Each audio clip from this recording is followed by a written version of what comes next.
Hi friends. So last எபிசோடில் பார்த்தீங்கன்னா நம்ம ஜியான் வந்துட்டு அந்த வில்லனோட உடம்புல இருக்க நம்ம ஹீரோவை மீட் பண்ணியிருப்பா. எதுக்காக எங்களுக்கு அவ்வளோ பணம் கொடுத்தீங்க அப்படின்னு கேட்கும்போது இவனும் சில ஃபேக்கான ரீசன்ஸ்லாம் சொல்லி இப்படியோ சமாளிச்சிட்டு இருக்கான். ஸோ இதுக்கப்புறம் நடக்க போகிறத நம்ம இந்த எபிசோடில் பார்க்கலாம். அதுக்கு முன்னாடி வீடியோக்கு மறக்காம லைக் பண்ணிடுங்க, அப்படி இன்ஸ்டாவிலையும் ஃபாலோ பண்ணிக்கோங்க.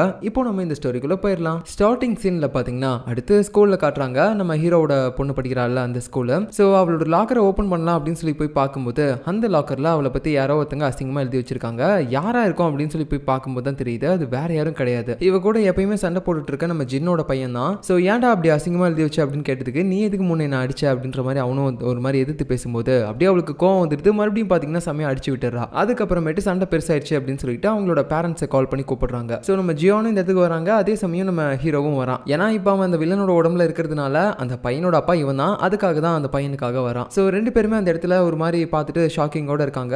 நம்ம பசங்களுக்கு நடுவில் தான் சண்டை நடந்திருக்கு போல அப்படின்னு சொல்லிட்டு. பட் இருந்தாலும் நம்ம ஹீரோவோட உண்மையான குழந்தை யாரு? அந்த பொண்ணு தானே. அதனால வந்ததுலேருந்து அந்த பொண்ணுக்கு தான் சப்போர்ட் பண்ணி பேசிட்டு இருப்பான். இந்த வில்லனோட பையனை கண்டுக்கவே மாட்டான். அவளுக்கு எப்பயுமே அப்படிதான் கோவம் வரும். இவன் எதுக்காக அப்படி பண்ணா அப்படின்ற மாதிரிலாம் பேசும்போது, ஆனா சார் இவன் உங்களோட பையன், நீங்க என்ன இவனுக்கு சப்போர்ட் பண்ணாம பேசுறீங்க அப்படின்னு கேட்கும்போது, ஆமா இவன் என்னோட பையன் தான், இருந்தாலும் தப்பு இவன் தானே பண்ணியிருக்கான், அதுக்காக தான் அப்படின்ற மாதிரி போயெல்லாம் பேசிட்டு இருக்கான். ஸோ அதுக்கப்புறம் அந்த இடத்துக்கு நம்ம ஜின்னும் வந்துடுறாங்க. இந்த ப்ராப்ளம் இப்போதைக்கு சால்வ் பண்ணிட்டு அப்படியே எல்லாருமே வெளியே அனுப்புறாங்க. அப்படி போகும்போது நம்ம ஹீரோனோட பொண்ணை பார்த்துட்டு, இங்க பாருமா இந்த மாதிரி சண்டைலாம் போடக்கூடாது சரியா, கொஞ்சம் நல்ல பொண்ணா இருக்கணும், நல்லா படிக்கணும் அப்படின்ற மாதிரி ரொம்ப அறிவுரை எல்லாம் பேசிட்டு இருக்கான். ஸோ இது எல்லாத்தையுமே நம்ம ஜின்னும் பார்த்துட்டு இவன் எதுக்காக அந்த பொண்ணு மேல இவ்வளோ அக்கறையா இருக்கான் அப்படின்ற மாதிரி யோசிச்சுட்டு இருப்பா. அதுக்கப்புறம் நம்ம ஹீரோ அவனோட வேலைக்கு போறான். அப்போ அந்த இடத்துல லாஸ்டா கேட்டிருப்பான்ல அங்க இருக்கக்கூடிய எம்ப்ளாயிஸ் எல்லாருக்கிட்டையுமே, இந்த மாதிரி நான் இதுக்கு முன்னாடி உங்ககிட்ட எப்படி நடந்துக்கிட்டேன், நான் உங்களை ரொம்பவே கொடுமைப்படுத்தினா இல்லை என்ன பண்ணியிருப்பேன், அது எல்லாத்தையுமே நீங்க ஒரு டெக்ஸ்ட் பண்ணி எனக்கு அனுப்புங்க அப்படின்ற மாதிரி சொல்லியிருப்பான்ல. ஸோ அந்த லெட்டர்ஸ் எல்லாத்தையுமே தான் இப்போ படிச்சுட்டு இருக்கான். அதுல எல்லாருமே அவனை கழுவி தான் ஊத்திருக்காங்க.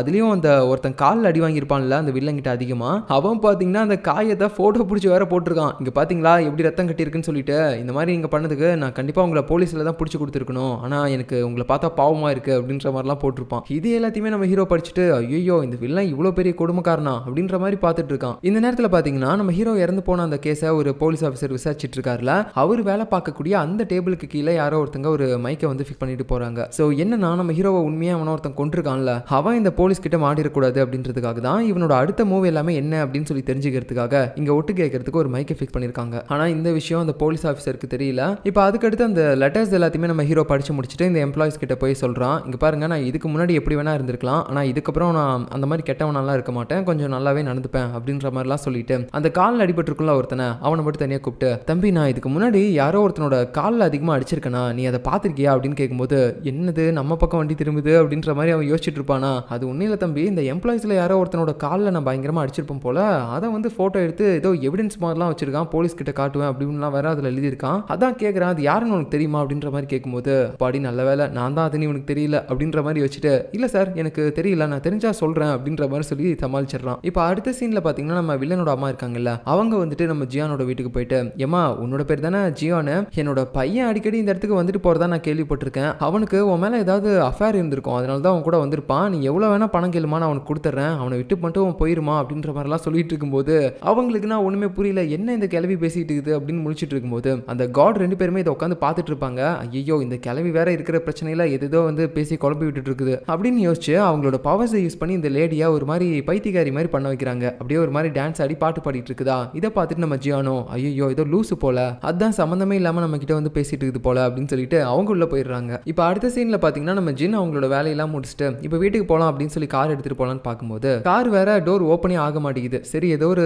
ப்ராப்ளம் போல, நம்ம ஏதாவது டாக்ஸி பிடிச்சிட்டு போயிடலாம் அப்படின்னு சொல்லிட்டு இவங்களும் வெளியே போய் நின்றுட்டு இருப்பாங்களா. அப்போன்னு பார்த்து செமையா மழை வேற பெய்ய ஆரம்பிக்குது, காத்தெல்லாம் அடிக்குது. அப்போ அவங்களுக்கு யாரோ ஒருத்தன் கொடை கொண்டு வரான். அவன் வேற யாரும் கிடையாது, இவங்க வேலை பார்க்குற அந்த இடத்தோட ஓனர் தான். அப்படியே இந்த இடத்துல ரெண்டு பேரும் ஒருத்தர் பார்க்குறாங்க. ஒரு மாதிரி ரொமான்டிக் ஃபீல் வருது. இன்னொரு பக்கம் நம்ம ஹீரோவும் ஒர்க்லாம் முடிச்சுட்டு வீட்டுக்கு வந்து தூங்கிட்டு இருப்பான். அந்த நேரம்னு பார்த்து செம்ம டயர்டா இருக்கும், அவன் தூங்கிட்டு இருப்பான். அப்போ அவனுக்கு முன்னாடி யாரோ ஒருத்தங்க வந்து டேய் என்னோட உடம்பை விட்டு வெளியே போ அப்படின்ற மாதிரி சொல்லிட்டு இருக்காங்க. அது வேற யாரும் கிடையாது, உண்மையாவே அந்த வில்லன் தான். என்னடா இது அதிசயமா இருக்குது, நான் தான் இப்போ அவனோட உடம்புல இருக்கேன்ல, அப்படி இருக்கும்போது இப்படி இப்போ என் முன்னாடி வந்து நிற்கிறான் அப்படின்ற மாதிரி யோசிச்சுட்டு இருக்கும்போது டக்குன்னு பார்த்தீங்கன்னா அந்த உருவம் மறைஞ்சு போயிருது. அப்பதான் நம்ம ஹீரோவுக்கே புரியுது இது எல்லாமே ஒரு கற்பனை அப்படின்னு சொல்லிட்டு. ஸோ இப்படியே இந்த நைட்டு முடியுது. அடுத்த நாள் காலையில் நம்ம ஹீரோ எப்பயும் போல வேலைக்கு கிளம்பிட்டு இருக்கும்போது அந்த ஜின் வந்து டிவோர்ஸ் நோட்டீஸை கொடுக்குறா. எங்க பாருங்க நான் ஆல்ரெடி உங்ககிட்ட சொல்லியிருந்தேன் நான் உங்களை டிவோர்ஸ் பண்ணிட்டு போற பிளான்ல தான் இருக்கேன் அப்படின்ட்டு. பட் இருந்தாலும் உங்களுக்கு ஆக்சிடென்ட் ஏற்பட்டதுனால தான் உங்களுக்கு சரியாகிற வரைக்கும் நான் இங்கே வெயிட் பண்ணிட்டு இருந்தேன். இப்போ தான் ஃபுல்லாக க்யூர் ஆயிட்டீங்கல்ல, அதனால நான் இங்கிருந்து போறேன், தயவு செஞ்சு இந்த டிவோர்ஸ் நோட்டீஸ்ல சைன் பண்ணுங்க பண்ணிட்டாங்க அப்படின்னு சொல்லும்போது அவனும் சரி ஓகே அப்படின்னு சொல்லிட்டு அந்த டிவோர்ஸ் நோட்டீஸ் எடுத்துட்டு போறான். இப்போ அடுத்து அவன் வேலைக்கு போனதுக்கு அப்புறம் அந்த இடத்துல அவனோட அம்மா வந்து மீட் பண்றாங்க, அதாவது அந்த வில்லனோட அம்மா.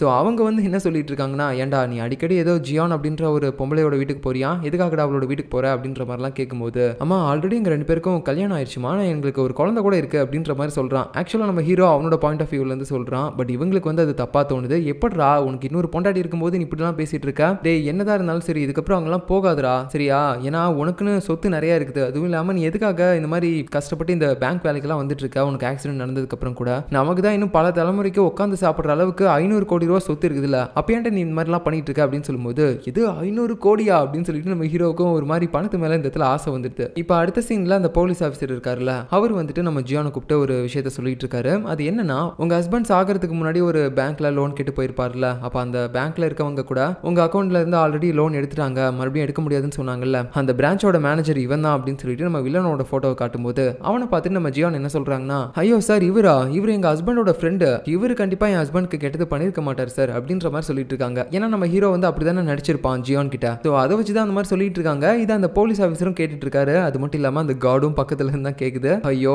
தேவையில்லாம இவனோட ஆவியை அவனோட உடம்புக்குள்ள அனுப்புனது எவ்வளவு பிரச்சனையா போயிடுச்சு, ஏன்னா அதனால தான் எல்லாருமே ஒரு மாதிரி குழப்பத்துல இருக்காங்க அப்படின்ற மாதிரி சொல்லிட்டு முடிச்சிட்டு இருக்கான். இப்போ அடுத்த சீன்ல பேங்க்ல இருக்க நம்ம ஹீரோ கிட்ட அந்த வில்லன் கூட அஃபேர்ல இருப்பால ஒரு பொண்ணு இங்க வேலை பாக்குறவ, அவ வந்து பேசிட்டு இருக்கா. டேய் என்னடா அவன் மனசுல நினைச்சிட்டு இருக்க, உனக்கு பழசெல்லாம் ஞாபகம் வந்துச்சா இல்லையா, ஏன்னா அந்த போலீஸ் ஆஃபீஸரும் அப்புறம் இறந்து போனால ஒருத்தன் ஜாங் அப்படின்னு சொல்லிட்டு அவனோட ஒய்ஃபும் ஏதோ விசாரிச்சுட்டு இருக்காங்க. அவங்க விசாரிக்கிறத பார்த்தா கண்டிப்பா நம்மள கண்டுபிடிச்சிருவாங்கன்னு தான் தோணுது. இங்க பாரு இதுக்கப்புறமும் எதுவுமே பண்ணாம இருந்தீங்கன்னா உன்னோட பேரு புகழ் எல்லாமே அழிஞ்சு போயிரும் பாத்துக்கோ அப்படின்ற மாதிரி சொல்லும்போது நம்ம ஹீரோவுக்கு எதுவுமே புரியல. எதுக்காக இந்த கேஸ்ல நான் பயப்படணும், இவன் என்ன பண்ணிருப்பான் எனக்கு பணம் கிடைக்காம, அதை நினைச்சு இவங்க ஏன் பயப்படணும், அதுவும் இல்லாம அந்த போலீஸ் ஆஃபீஸரும் என்னோட ஒய்ஃபும் இப்போ இந்த கேஸை விசாரிச்சுட்டு இருக்காங்க அப்படின்றது இவளுக்கு எப்படி தெரியும் அப்படின்னு சொல்லிட்டு இவனுக்குள்ள பல டவுட் வருது. அதை பத்தி கேட்டாலும் அவ வந்து அதுக்கு கரெக்டா ஆன்சர் பண்ண மாட்டா. சோ அவ அங்க இருந்து போனதுக்கு அப்புறம் வேலை பார்க்குற ஒருத்தன் வரான். சோ அவங்க கிட்ட நம்ம ஹீரோ ஒரு ஹெல்ப் கேட்கறான். டே என்னோட சிஸ்டத்தை வந்து நீ செக் பண்ணி ஒரு விஷயத்த சொல்லு, ஜாங் அப்படின்ற ஒருத்தன் ஆல்ரெடி லோன் எடுத்ததா சொல்லியிருக்காங்க, ஆனா அவன் லோன் எடுக்கலன்னு சொல்லியிருக்கான். ஒருவேளை அவன் லோன் எடுத்ததாவே இருந்தாலும் அவனுக்கு யார் பணம் கொடுத்திருக்காங்க, எந்த பிரான்ச்ல இருந்து போயிருக்கு,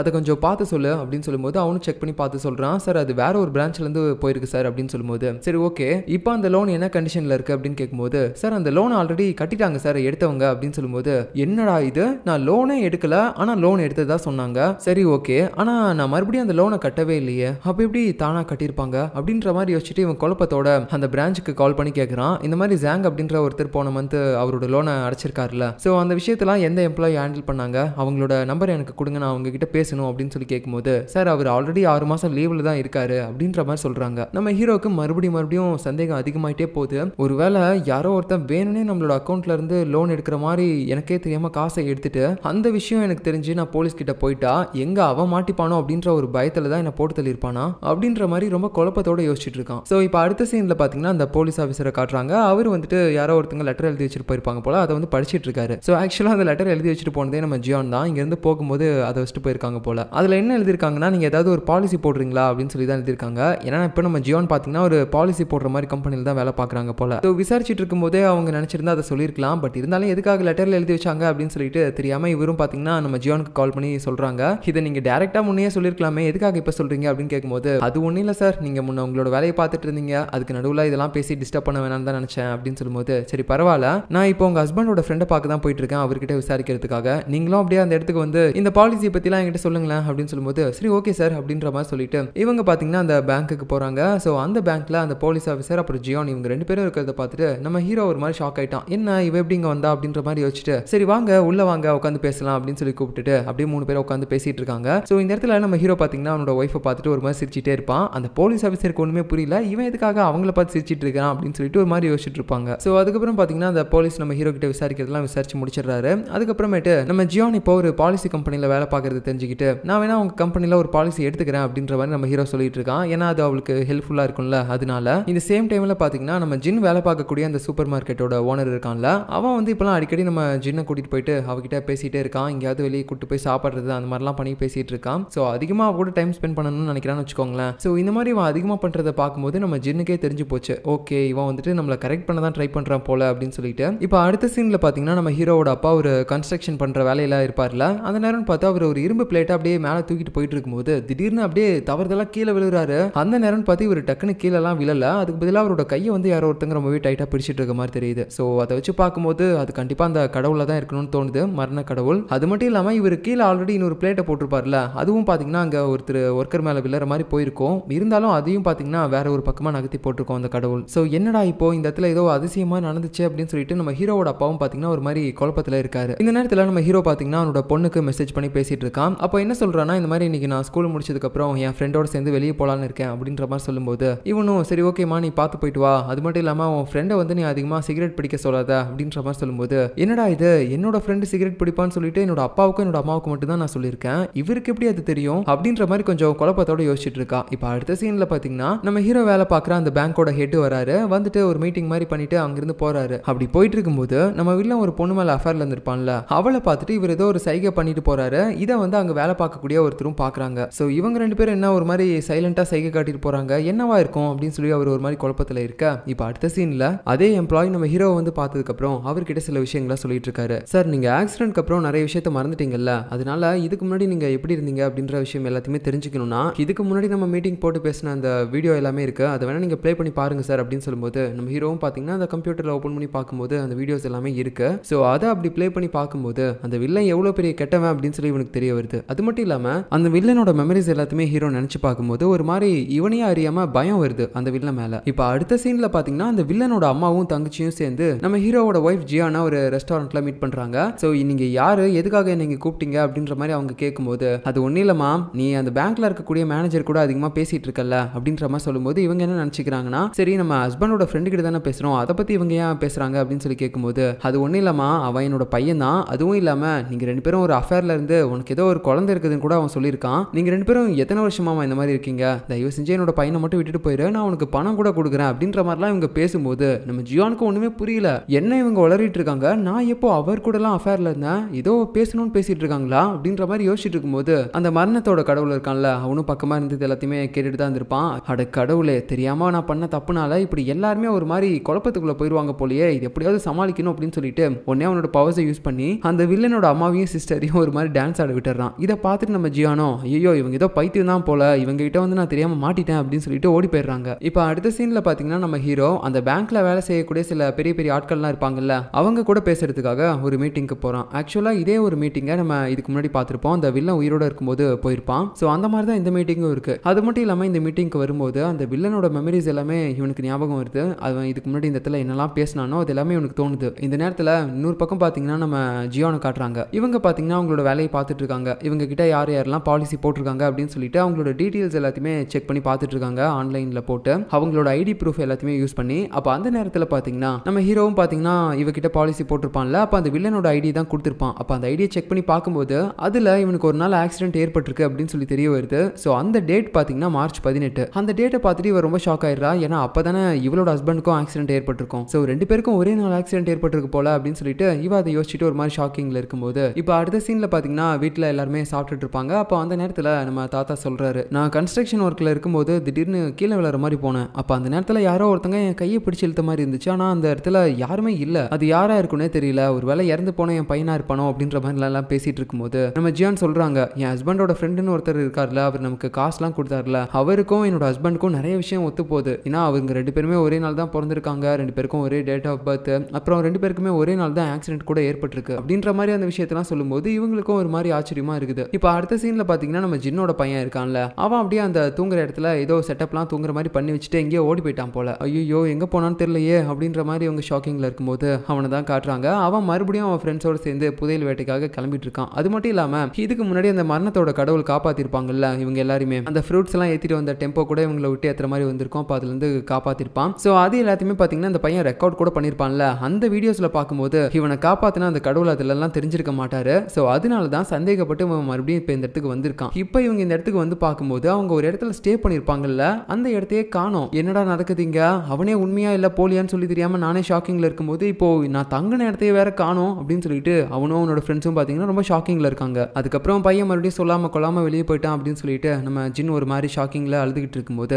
இவனும் போயிட்டு கேட்கறான் என்னாச்சு அப்படின்னு கேட்கும்போது ஒன்னும் இல்ல பையன் மறுபடியும் வெளியே போயிருக்கான் நம்ம கிட்ட சொல்லாம அப்படின்னு சொல்லும்போது ஒன்னும் கவலைப்படாத அவன் வந்துருவான், நீ எதுக்காக இதுக்கெல்லாம் போயிட்டு அழுதுகிட்டு இருக்க அப்படின்னு சொல்லும்போது உங்களுக்கு நம்ம பையனை பத்தி கவலையே இல்லையா, நீங்க நிறைய விஷயத்துல மாறினீங்க, ஆனா இப்போ இந்த விஷயத்துல மட்டும் எதுக்காக இப்படியே இருக்கீங்க, நம்ம பையனை பத்தி எப்பயுமே கண்டுக்கவே மாட்டீங்க அப்படின்ற மாதிரிலாம் ரொம்ப கோவத்தோட பேசும்போது சரி ஓகே ஓகே நான் அவனை கண்டுபிடிக்க ட்ரை பண்றேன் அப்படின்னு சொல்லிட்டு நம்ம ஹீரோ அவரோட பொண்ணுக்கு கால் பண்ணி, ஏமா அன்னைக்கு உன் கூட ஒருத்தன் சண்டை போட்டான்ல, அவனுக்கு வேற ஏதாவது நம்பர் இருக்கா, நீ அவனுக்கு கால் பண்ணி பேசி பாக்குறியா, அவனை வீட்டுக்கு வர சொல்லுமா அப்படின்னு சொல்லும்போது, ஓகே அங்கிள் நான் பேசி பாக்குறேன், என்கிட்ட இன்னொரு நம்பர் இருக்கு அப்படின்னு சொல்லிட்டு அவளும் பாத்தீங்கன்னா அந்த பையன்கிட்ட கால் பண்ணி, இப்படி அவன் அப்பா தேடிட்டு இருக்காரா, உடனே வீட்டுக்கு போ அப்படின்னு சொல்லும்போது அவனும் சரி ஓகே அப்படின்னு சொல்லிட்டு கிளம்புறான். ஸோ அவன் அப்படியே யாருக்குமே தெரியாம வீட்டுக்குள்ள போலான்னு பார்த்தாலும் நம்ம ஜின் பார்த்துட்டு போட்டு பயங்கரமா அடிக்கலான்னு வரும்போது நம்ம ஹீரோ காப்பாத்திட்டு, தோளுக்கு மேல வளர்ந்த பிள்ளைய அடிக்காத அப்படின்ற மாதிரி கொஞ்சம் அக்கறையா பேசிட்டு, அவனுக்கு பிடிச்ச சாப்பாடு வேற ஆர்டர் பண்ணி கொடுத்துருக்காரு, அவனும் உட்காந்து நல்லா சாப்பிட்டுட்டு இருப்பான். ஸோ அப்படி அவன் பேசிட்டே இருக்கும்போது அவன்கிட்ட கொஞ்சம் குழந்தை மாதிரி இவரும் பேச ஆரம்பிக்கிறாரு. ஏன்டா நீ ஏதோ புதையெல்லாம் தேடி போறியா, என்னையும் அப்படியே கூட்டு போடா, எனக்கும் கொஞ்சம் பங்குலாம் குடுறா அப்படின்னு சொல்லும்போது அவனும்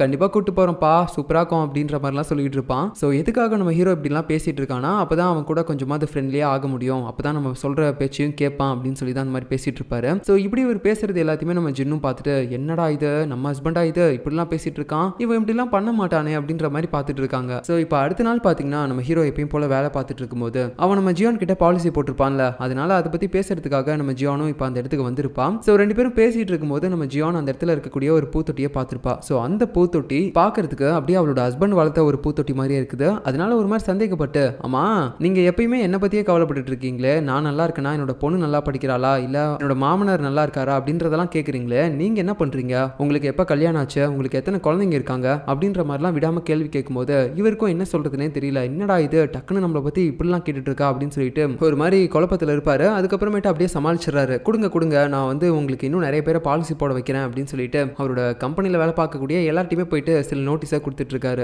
எல்லாருமே இவங்க கிட்ட பாலிசி போடுங்க அப்படின்னு சொல்லிட்டு. இப்போ அடுத்த சீன்ல பாத்தீங்கன்னா நம்ம ஹீரோ இறந்து போன அந்த கேஸை விசாரிச்சுட்டு இருக்க போலீஸ் ஆஃபீஸர் இருக்கான்ல, அவன் எதிர்ச்சியா அப்படியே டேபிள் கீழே குனியும் போது அந்த இடத்துல இருக்கக்கூடிய அந்த வாய்ஸ் ட்ராக்கரை பாத்துறான். ஸோ எவன்டா இது இங்க வச்சது அப்படின்னு சொல்லிட்டு சிசிடிவி கேமரா எல்லாம் செக் பண்ணி பார்க்கும்போது தான் தெரியுது. ஸோ அன்னைக்கு ஒருத்தன் வந்திருப்பான்ல, அவன் தான் வந்து வச்சுட்டு போயிருப்பான். அந்த விஷயம் இப்போ நம்ம ஆஃபீஸருக்கு தெரிஞ்சிருச்சு. ஆக்சுவலா அவன் ஒரு ரிப்போர்ட்டர் அப்படின்னு சொல்லி தான் அந்த இடத்துக்கு அன்னைக்கு வந்திருப்பான். அதனால அவன் வேலை பார்க்கக்கூடிய அந்த கம்பெனிக்கு கால் பண்ணி நம்ம கேட்கலாம், அவன் இப்போ என்ன பண்றான், அவனை நம்ம விசாரிக்கணும் அப்படின்னு சொல்லிட்டு கேட்கலான்னு பார்க்கும்போது அப்படி ஒருத்தன் எங்க கம்பெனியில வேலையே பண்ணல அப்படின்ற மாதிரி சொல்லிடுறாங்க. இவருக்கு ஒண்ணுமே புரியல. அப்படின்னா அவன் யாரு அப்படின்ற மாதிரி குழப்பத்தோட யோசிச்சுட்டு இருக்காரு. இந்த நேரத்தில் அந்த வில்லன் ஒரு பொண்ணு கூட அஃபேர்ல இருந்தால அந்த பொண்ணுகிட்ட யாரோ ஒருத்தன் கால் பண்ணி பேசிட்டு இருக்கான். இந்த மாதிரி அந்த போலீஸ் ஆஃபீஸர் நம்ம வச்சு அந்த மைக்கை கண்டுபிடிச்சிட்டான். ஸோ இதுக்கப்புறம் நம்ம பார்த்து ஜாக்கிரதையாக தான் இருக்கணும் அப்படின்ற மாதிரிலாம் பேசிட்டு இருக்கான். ஸோ ஓவராலா பார்த்தீங்கன்னா இவ அதுக்கப்புறமேட்டு அந்த ஒயிட் ஹூடி இருக்கான்ல, ஸ்டார்டிங்ல நம்ம ஹீரோ போயிட்டு இருந்த அந்த வண்டியோட பிரேக்கை கழட்டி விட்டுருப்பான். ஏன்னா நம்ம ஹீரோ வாங்காத ஒரு லோனை அவன் பேரை யூஸ் பண்ணி இவங்க வாங்கியிருப்பாங்க போல. ஸோ அதனால தான் நம்ம ஹீரோவையும் கொலை பண்ண ட்ரை பண்ணியிருப்பாங்க. அது மட்டும் இல்லாமல் அந்த விஷயத்தை அந்த போலீஸ் ஆஃபீஸர் கண்டுபிடிக்க கூடாதுன்னு தான் மைக்கையும் பொறுத்திருப்பாங்க.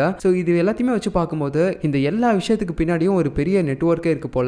அதுல இவளும் இருக்கா. அதே மாதிரி அந்த வில்லனும் அந்த நெட்வொர்க்ல இருந்திருக்கானா அப்படின்றது நம்ம போக போக தான் பார்க்கணும். இப்போ அடுத்த சீன்ல பார்த்தீங்கன்னா அந்த வில்லனோட பையன் அப்புறம் நம்ம ஹீரோவோட பொண்ணு இருக்காங்கல்ல, அவங்க ரெண்டு பேருமே இப்போ சமாதானமா போயிட்டாங்க. நான் அன்னைக்கு உன்னோட லாக்கர்ல உன்னை பத்தி தப்பா எழுதிருக்க கூடாது, என்ன மன்னிச்சிரு அப்படின்னு சொல்லும்போது, சரி ஓகே நானும் அன்னைக்கு உன்னை அந்த மாதிரி அடிச்சிருக்க கூடாது, என்ன மன்னிச்சிரு அப்படின்னு சொல்லிட்டு ரெண்டு பேரும் இப்போ ஒன்று சேர்ந்துடுறாங்க. இப்போ அடுத்த சீன்ல நம்ம ஹீரோ அந்த வில்லனோட ஃப்ரெண்ட் கூட சேர்ந்து கார்ல போயிட்டு இருக்கும்போது ஒரு கன்ஸ்ட்ரக்ஷன் நடந்துட்டு இருக்க இடத்த அப்படியே கிராஸ் பண்ணி போவாங்க. அப்போ அந்த இடத்துல நம்ம ஹீரோ அவனோட அப்பா வேலை செஞ்சுட்டு இருக்கிறத பார்த்துட்டு ரொம்பவே உடஞ்சு போயிடுறான் மனசு. நான் இறந்து போனதுனால தானே என்னோட அப்பா இப்போ இந்த நிலைமையில இருக்காரு, நான் என்னதான் பண்றது இப்போ அப்படின்ற மாதிரி கொஞ்சம் சோகமா யோசிச்சுக்கிட்டு நைட்டு பாத்தீங்கன்னா ஒரு இடத்துல உட்காந்துட்டு இருப்பான். அப்ப அந்த வில்லனோட பொண்ணு இருக்கால, அவ அப்படியே ஒரு மாதிரி சோகமா வரா. என்னமாச்சு, ஏன் சோகமா இருக்க அப்படின்னு கேட்கும்போது, அது ஒன்னும் இல்லப்பா, என்னால ஃபர்ஸ்ட் ரேங்க் எடுக்க முடியல அப்படின்னு போது, ஏமா நீ ஃபர்ஸ்ட் ரேங்க் தான் எடுக்கணும்னு கிடையாது, உன்னால முடிஞ்ச அளவுக்கு படி, அப்புறம் உனக்கு என்ன பிடிச்சிருக்கோ அதை பண்ணு, சும்மா எப்ப பாரு படிப்புன்னு இருக்காத அப்படின்ற மாதிரி ரொம்ப ஃப்ரெண்ட்லியா பேசிட்டு போறாரு. இது அந்த பொண்ணுக்கும் ஆச்சரியமா இருக்குது. ஏன்னா இதுக்கு முன்னாடி நம்ம வில்லன் உயிரோட இருக்கும்போது அவன் வந்து எப்பயுமே ஃபர்ஸ்ட் ரேங்க் எடு, நல்லா படிக்கணும், படிப்பை விட வேற எதுவுமே உனக்கு முக்கியம் இல்லை அப்படின்னு சொல்லி டார்ச்சர் பண்ணியிருப்பான். ஸோ இப்படி நம்ம ஹீரோ அந்த வில்லனோட பொண்ணு கூட ரொம்ப ஹாப்பியா பேசிட்டு போறதை பார்த்து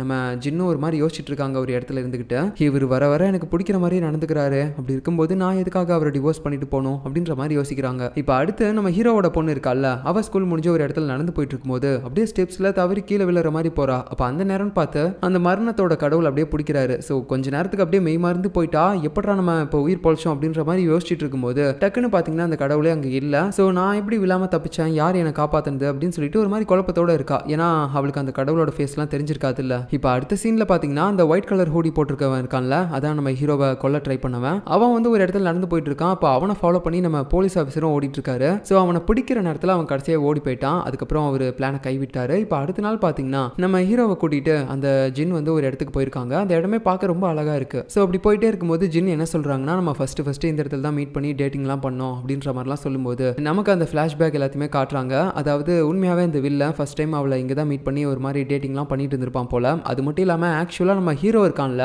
அவனும் பார்த்தீங்கன்னா ஜியானை மீட் பண்ணி இங்கே தான் டேட்டிங்லாம் வந்திருப்பான். அந்த மெமரிஸ் எல்லாமே இப்போ நம்ம ஹீரோவுக்கு வருது. இருந்தாலும் இப்போ நம்ம ஹீரோ அந்த வில்லனோட உடம்புல தானே இருக்கான். அதனால அவன் இந்த ஜின் கூட சேர்ந்து இருந்த அந்த மெமரிஸ் தான் அதிகமா வருது. அதனால இப்போ நம்ம ஹீரோ பாத்தீங்கன்னா அந்த வில்லனோட உடம்புல இருந்துகிட்டே இந்த ஜின்னை ஒரு மாதிரி லவ் பண்ற ஃபீலோட பாத்துட்டு இருக்கான். இது எல்லாமே அவனே அறியாம நடந்துட்டு இருக்கு. இப்போ இன்னொரு பக்கம் பாத்தீங்கன்னா நம்ம ஹீரோவை வச்சு ஒரு இன்டர்வியூ எடுத்திருப்பாங்க. அந்த இன்டர்வியூ வந்து இப்போ டிவில நம்ம ஜியான் பாத்துட்டு இருக்காங்க. அப்படி அந்த இன்டர்வியூ பார்க்கும்போது ஒரு சில விஷயங்கள்லாம் ஒத்து போகுது. அதாவது இவளோட ஹஸ்பண்ட் நம்ம ஹீரோ இருக்காருல, அவரும் இதே மாதிரி தான் அடிக்கடி மூக்க வந்து டச் பண்ணிட்டே இருப்பாரு. அதே மாதிரி இப்போ இவரும் டச் பண்ணிட்டு இருக்காரு. அதுவும் இல்லாம நிறைய விஷயங்கள் என்னோட ஹஸ்பண்டுக்கும் இவருக்கும் ஒத்து போகுது. ஒருவேளை ஸ்டார்டிங்ல இவர் வந்து என்கிட்ட சொன்ன மாதிரி என்னோட ஹஸ்பண்ட் தான் இவரா, அவர் இறந்து போனதுக்கு அப்புறம் இவரோட உடம்புல இருந்து வந்திருப்பாரா? ஏன்னா 2 பேருக்கும் லாஸ்டா ஒரே நேரத்துல தான் ஆக்சிடென்ட்டும் ஏற்பட்டிருக்கு. 2 பேருக்கும் ஒரே நேம், ஒரே டேட் ஆஃப் பர்த். ஒருவேளை அப்படி நடந்திருக்க வாய்ப்பு இருக்கா அப்படின்னு சொல்லிட்டு ஒரு மாதிரி ஷாக்கிங்கோட முழிச்சிட்டு இருக்காங்க. சோ இதுக்கப்புறம் நடக்க போறதை நம்ம அடுத்த எபிசோட்ல பார்க்கலாம். தேங்க்யூ.